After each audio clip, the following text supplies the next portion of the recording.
Hi, Dr. Pachenik. Folks, if you think this is a really confrontational election today, you better think about our history. In the 1800s, we had a very vicious election, and prior to that, we had a lot of problems. Let me explain. In 1797, Adams was the president of the United States. He had a gentleman whom he didn't particularly like, Thomas Jefferson. Both were our founding fathers of the revolution, but Jefferson believed in the French approach to the revolution, which was more Jacobean, namely killing more people and more sweeping. Adams, who came from the North, as opposed to Jefferson, who came from Virginia, believed that you had to have a Puritan ethic and that you really needed a hierarchy of people who were far more intelligent than those in the South or anywhere else.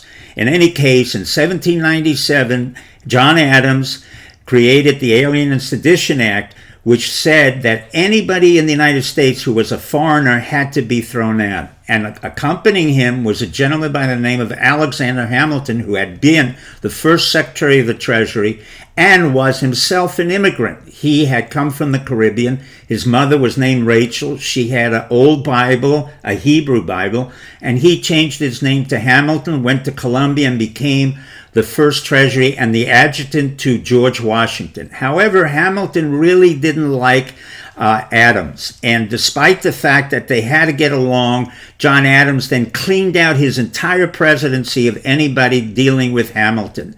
In turn, Jefferson came up to the presidency in 1800, and he picked a person who was the name Adam Burr. Aaron Burr was the head of the Republican Party, was the head of a political party, not Republican. There weren't Republicans and Democrats then, but he was the head of the political party in New York State. He, in turn, did not get along with Hamilton. Hamilton felt that Aaron Burr was an embryonic Caesar.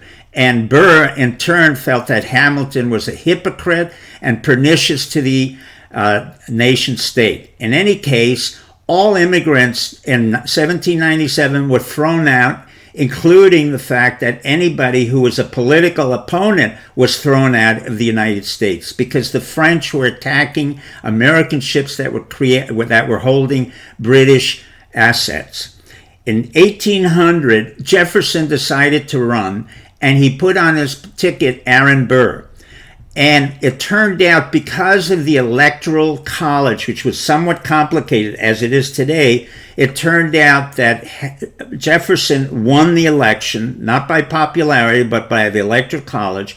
Aaron Burr, in turn, became the vice president. But he had a very serious problem with Alexander Hamilton, who refused to recognize Aaron Burr. And in turn, what happened in 1804, Aaron Burr and Alexander Hamilton had a duel. That's correct, a duel with pistols.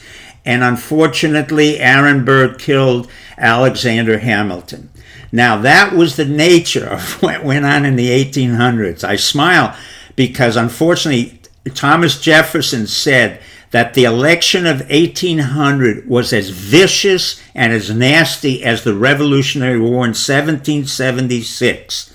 But we also have to remember something, that history repeats itself. And George Santayana, the famous philosopher, said, if you do not know the past, you will not understand the present, and you will know nothing about the future.